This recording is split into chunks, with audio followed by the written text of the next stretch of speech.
ഈ മമ്മൂട്ടി കമ്പനിക്ക് വേണ്ടിയിട്ട് സിനിമ ചെയ്യുന്ന സമയത്ത് ഒരു ഇൻസ്റ്റാഗ്രാമിൽ ഒരു ഫോട്ടോ ഒരു രീതിയിൽ ശ്രദ്ധ നേടിയിരുന്നു. അതായത് മമ്മൂട്ടി കമ്പനിയുടെ ആ ക്യാപ്പ്, ഐക്കൺ വെച്ചിട്ടുള്ള ക്യാപ്പ് ശ്രീ മമ്മൂട്ടി തന്നെ ഇതിന്റെ തലയിൽ വെച്ച് തരുന്ന ഒരു ഫോട്ടോ. അത് സത്യം പറഞ്ഞ ഒരു സംവിധായകൻ എന്നുള്ള രീതിയിൽ ഏറ്റവും വലിയൊരു അച്ചീവ്മെന്റ്, അല്ലെങ്കിൽ നമ്മളുടെ ജീവിതത്തിലേക്ക് ചേർത്ത് വെക്കാവുന്ന ഒരു ഇവന്റ് ആണ്. ആ ഫോട്ടോഗ്രാഫിന്റെ ആ ദിവസം മൊത്തം ഒന്ന് ഓർത്തെടുത്ത് പറയാമോ? അത് അങ്ങനെ പ്രീ പ്ലാൻഡ് ആയിട്ടുള്ള ഒരു സംഗതിയോ പരിപാടിയോ ഒന്നും അല്ലായിരുന്നു. അത് നമ്മൾ പിന്നെ നമുക്ക് ഇങ്ങനെ സെറ്റിലോട്ട് വരുന്നുണ്ട്, അതിൻ്റെ ഒരു എക്സൈറ്റ്മെൻറ്റും അതിൻ്റെ ഒരു ടെൻഷനും എല്ലാം കൂടെ മിക്സ് ചെയ്ത ഒരു സമയത്താണ് അന്ന് നിന്നിരുന്നത്. അദ്ദേഹത്തിൻ്റെ ആദ്യത്തെ ദിവസമാണെന്നാണ് എൻ്റെ ഓർമ്മ.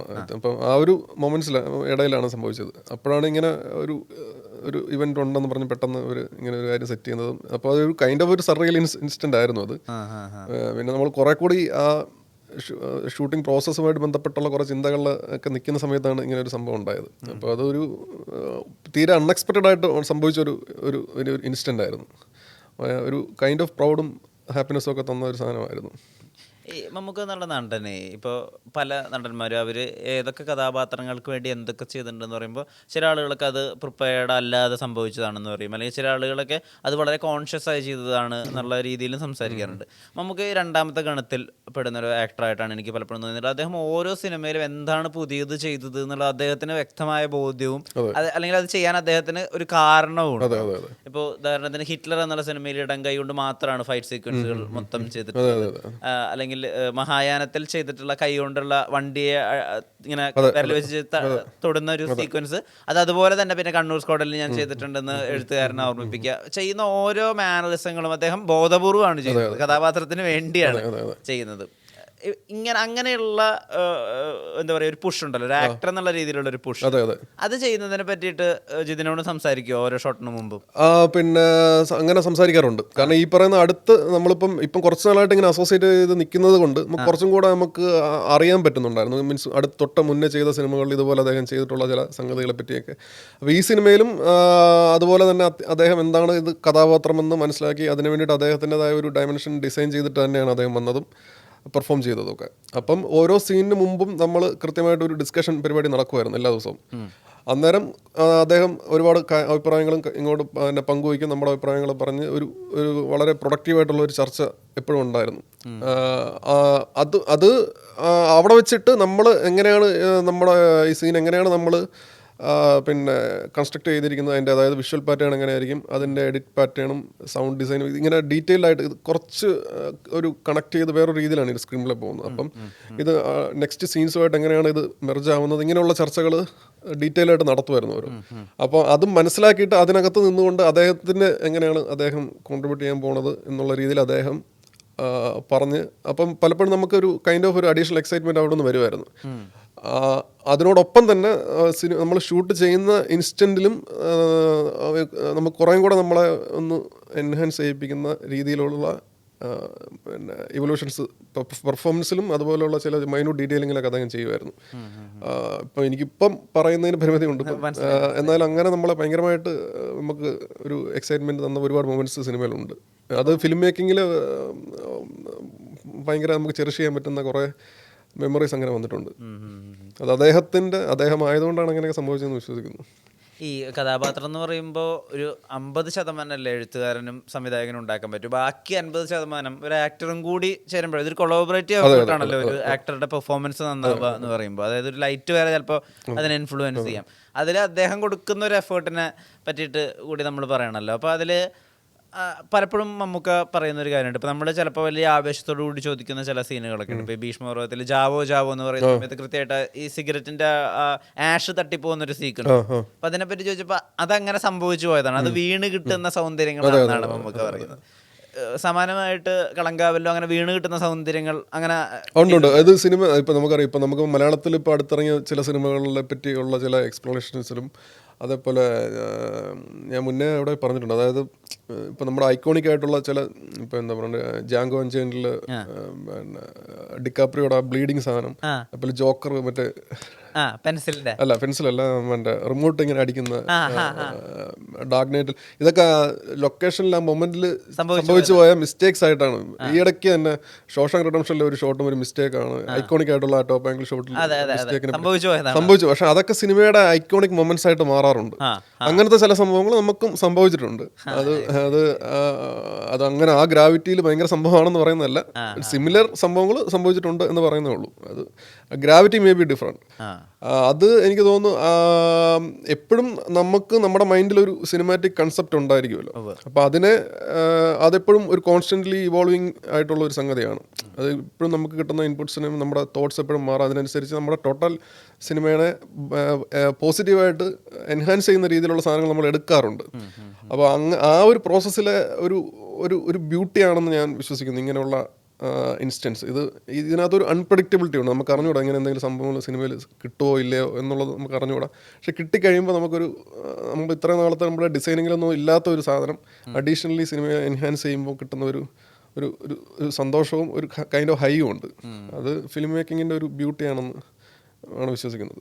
നോക്കൂ ജിതിൻ, നമ്മൾ ശ്രീ മമ്മൂട്ടിയെ കാണാൻ തുടങ്ങിയിട്ട് ഏകദേശം 50 വർഷത്തോളം. അതായത് ഇപ്പം ഞാൻ ഇനിയും അദ്ദേഹത്തെ കാണാനുണ്ട്. എനിക്ക് അതിനെ പകുതിയൊക്കെ കുറച്ചുകൂടി പ്രായമായിട്ടുള്ളൂ. അപ്പോൾ എനിക്കിനി അദ്ദേഹത്തെ കാണാനുണ്ട്. ജിതിൻ അതിനൊക്കെ കൂടുതൽ ഇപ്പം മമ്മൂട്ടിയെ കണ്ടാവും.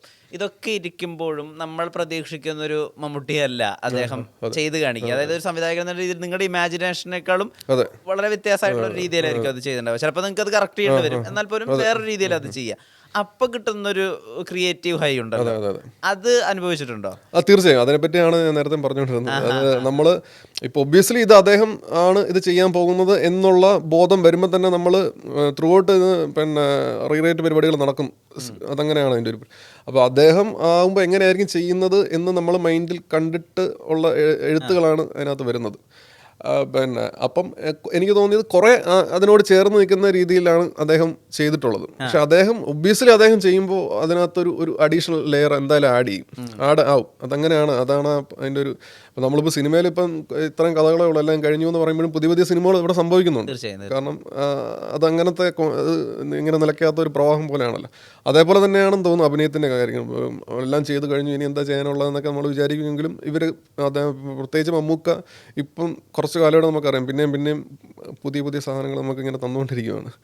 അപ്പോൾ അങ്ങനെ തരുന്ന ഒരാളിൽ നിന്ന് സ്വാഭാവികമായിട്ടും പ്രതീക്ഷിക്കാവുന്ന ചില സംഗതികളുണ്ടല്ലോ. അതിൻ്റെ ഒരു വേറൊരു കൈൻഡ് ഓഫ് വേഷൻ നമുക്കും കിട്ടിയിട്ടുണ്ട്. അപ്പോൾ അത് അദ്ദേഹം ആയതുകൊണ്ടാണ് ആ ഒരു എക്സ്പീരിയൻസ് കിട്ടിയതെന്ന് തന്നെയാണ് ഞാൻ വിശ്വസിക്കുന്നത്. ഈ വലിയ നടന്മാരിൽ ഒരു ക്രിയേറ്റീവ് കൊളാബറേറ്റേഴ്സിനെ കൂടി കാണാൻ പറ്റുമെന്ന് എനിക്ക് തോന്നിയിട്ടുണ്ട്. ഉദാഹരണത്തിന് ഇപ്പോൾ തിലകൻ സാറാണ് ഈ കത്തി താഴെ എന്നുള്ള ഡയലോഗ് 3 വേരിയേഷനിൽ അദ്ദേഹമാണ് പറയുന്നതെന്നാണ് ഞാൻ മനസ്സിലാക്കിയിട്ടുള്ളത്. ലോഹിതദാസനോട് എന്തെഴുതുമെന്ന് അറിയാതിരിക്കുമ്പോൾ അദ്ദേഹമാണ് ഈ ഐഡിയ പിച്ച് ചെയ്യുന്നത്. സമാനമായിട്ട് ഇപ്പോൾ കാതലിന് ആ ഒരു ഇന്റർവൽ സീക്വൻസ്, അങ്ങോട്ടും ഇങ്ങോട്ടുള്ള നോട്ടം മാത്രം മതി അവർ തമ്മിലുള്ള ഇന്റിമസി കാണിക്കാൻ, അല്ലെങ്കിൽ അതിനെ അങ്ങനെ വോക്ക് ചെയ്ത് നോക്കുന്നതും മറ്റൊരു രീതിയിൽ സീൻ എൻഹാൻസ് ചെയ്യില്ല എന്നുള്ള ഐഡിയ പിച്ച് ചെയ്യുന്നത് മമ്മൂട്ടിയാണ് എന്നാണ് ഞാൻ മനസ്സിലാക്കിയിട്ടുള്ളത്. അങ്ങനെയുള്ള ക്രിയേറ്റീവ് കൊളാബറേഷൻസ് ഉണ്ടല്ലേ, ഈ സീനെ നമുക്ക് ഇങ്ങനെ ട്രീറ്റ് ചെയ്താൽ എങ്ങനെ ഉണ്ടായിരിക്കും എന്നുള്ളത് അത് കളങ്കാവല് കിട്ടിയിട്ടുണ്ട്? ഉണ്ട്. തീർച്ചയായിട്ടും ഉണ്ട്.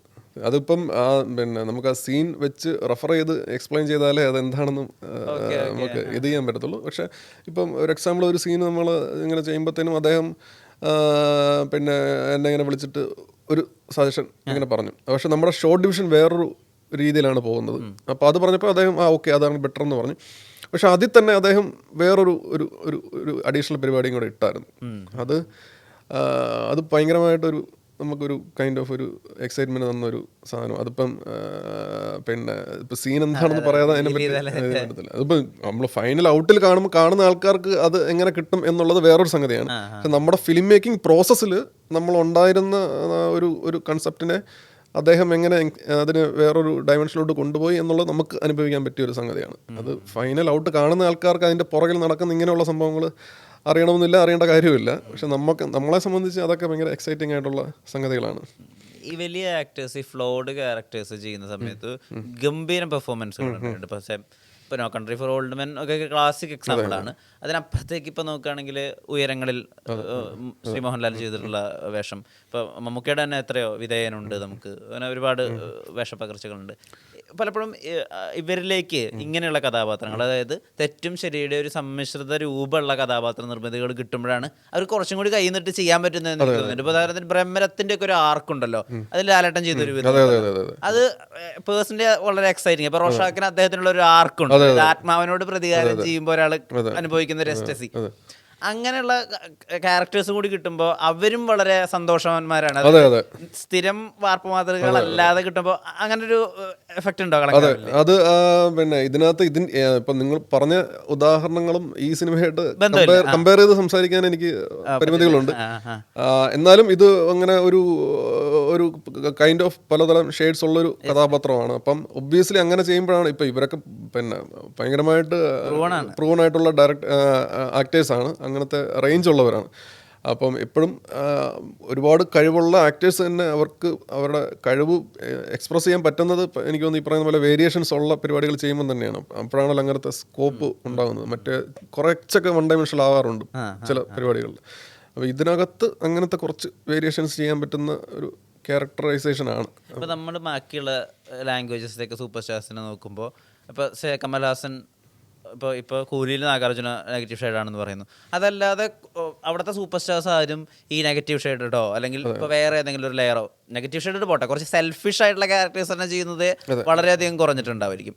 അവിടെയാണ് ഇപ്പോൾ ലാലേട്ടനായാലും മമ്മൂക്കയായാലും സുരേഷ് ഏട്ടനായാലും ഒക്കെയും അങ്ങനെയുള്ള ക്യാരക്ടേഴ്സ് ചെയ്യാനുള്ള ഒരു കൊതി അവരിലുണ്ട്. ഇപ്പോൾ സുരേഷ് ഏട്ടൻ ഇപ്പോൾ പോലൊരു സിനിമയിൽ പോയിട്ട് അങ്ങനെ ഒരു വില്ലൻ വേഷമൊന്നും ചെയ്യില്ലല്ലോ.